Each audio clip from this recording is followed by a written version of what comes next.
이 채널은 금감원 다트에 공시된 사업보고서를 기준으로 재무정보를 분석하며 공시 외의 정보는 참고하지 않습니다. 또한 재무제표는 기본적으로 연결 재무제표를 기준으로 설명합니다. 안녕하십니까? 하림지주의 2026년 1분기 경영진 재무 브리핑을 시작하겠습니다. 본 브리핑은 주관적 평가나 과장된 해석을 철저히 배제합니다. 이번 1분기 재무제표에 기재된 숫자와 사실을 바탕으로 기업의 수익성, 현금 흐름, 건전성 지표 등 객관적인 재무 상태만을 차분하고 건조하게 전달해드리겠습니다. 오늘 진행될 브리핑의 목차입니다. 먼저 기업 개요와 핵심 재무 현황을 짚어본 뒤 재무적 강점과 약점을 확인하겠습니다. 이어서 시장 내 기회 및 위협 요인을 점검하고 향후 지속적인 관찰이 필요한 핵심 모니터링 포인트를 제시한 다음 전체 내용을 종합 요약하는 순서로 진행하겠습니다. 첫 번째 순서, 기업 개요 및 핵심 재무 현황입니다. 하림지주는 곡물 운송부터 사료, 축산, 도축 가공, 식품 제조 및 유통 판매까지 식품 가치사슬 전반을 통합 관리하는 지주회사입니다. 각 사업 부문 간 시너지 창출과 함께 핵심 자회사인 페노션 등을 통해 포트폴리오 투자를 진행하는 것을 주요 사업 목적으로 삼고 있습니다. 연결 기준 손익계산서 요약 수치입니다. 2026년 1분기 매출액은 3조 5,541억 원으로 전년 동기 대비 11% 증가한 것으로 집계됐습니다. 영업이익은 2,583억 원으로 17% 증가했으며 당기순이익은 1,411억 원으로 전년 대비 30% 늘어났습니다. 이어서 현금 흐름입니다. 이번 1분기 영업활동 현금 흐름은 전년 동기 대비 330억 원 증가한 2,649억 원을 기록했습니다. 이 가운데 운송 부문인 페노션이 내부거래 제거 전 기준으로 1,409억 원의 영업이익을 창출했습니다.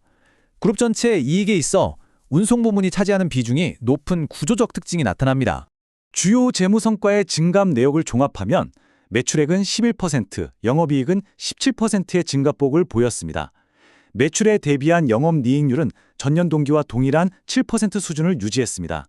두 번째 순서, 재무상태표를 바탕으로 살펴본 재무적 강점과 약점입니다. 재무적 강점 요인은 세 가지로 요약됩니다. 첫째, 핵심 자회사 페노션의 운송 부문이 일정한 영업이익을 창출해 타 부문의 실적 변동폭을 상쇄하고 있습니다. 둘째, 1분기 영업활동 현금 흐름이 2,649억 원으로 집계됐습니다. 셋째, 사료에서 유통으로 이어지는 수직 계열화 시스템을 통해 매출 총이익을 눌리는 등 일정 수준의 원가 통제력을 확보한 것으로 파악됩니다. 자본구조 현황입니다. 이익 잉여금의 누적으로 자본구조는 일부 변동이 있었습니다. 자본총계는 전년 말 6조 2,776억 원에서 1분기 말 기준 6조 7,073억 원으로 증가했습니다. 이에 따라 총부채 11조 2,172억 원을 자본총계로 나눈 부채 비율은 전년 말 171%에서 이번 분기 167%로 4%포인트 하락한 것으로 나타났습니다. 반면 약점 요인은 다음과 같습니다.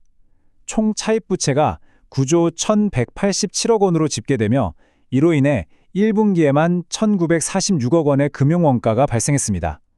이는 앞서 확인한 영업이익 2,583억 원의 상당 부분을 차지하는 규모입니다.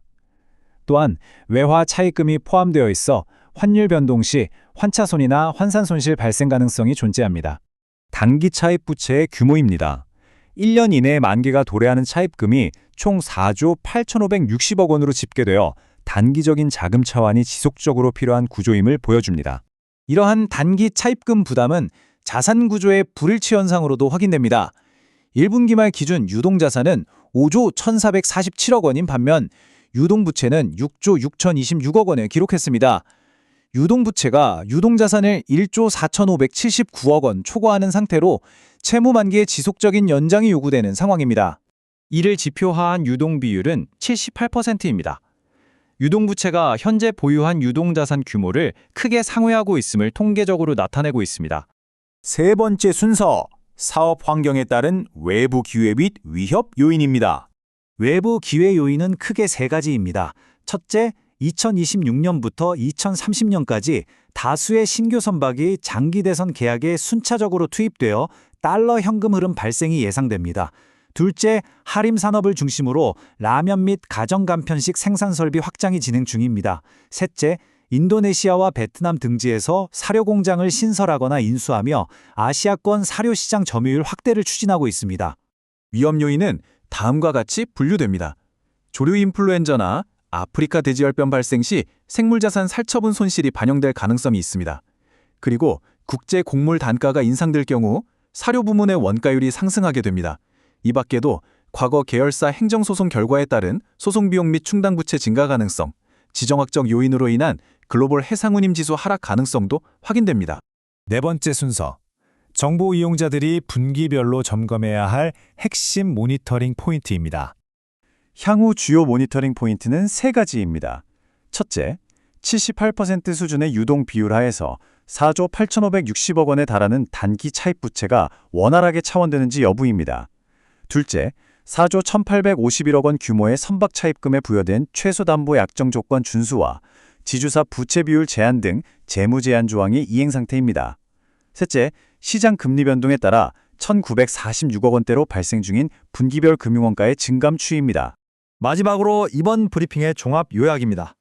하림지주의 재무 상태는 거시 변수의 영향을 크게 받습니다. 해상 운송 시황이 안정적으로 유지되고 공장 가동률이 상승해 현금 흐름이 확대될 경우 재무 비율 개선으로 이어질 수 있습니다. 반면 금리와 환율 상승으로 이자 비용이 증가하거나 선박 담보 가치 하락으로 조기 상환 조건이 발동될 경우 자금 운용의 부담으로 작용하게 됩니다. 요약하자면 하림지주는 2,649억 원 규모의 영업활동 현금 흐름을 창출하고 있으나 4조 원대의 단기 차입금과 유동부채 초과 상태로 인해 금리 및 환율 변동에 대한 재무적 민감도가 높습니다. 따라서 향후 분기별 실적이 공시될 때마다 자금 차환 여부와 이자 비용 증감에 대한 보수적인 관찰이 필요할 것으로 판단됩니다. 이상으로 경영진 재무 브리핑을 마칩니다.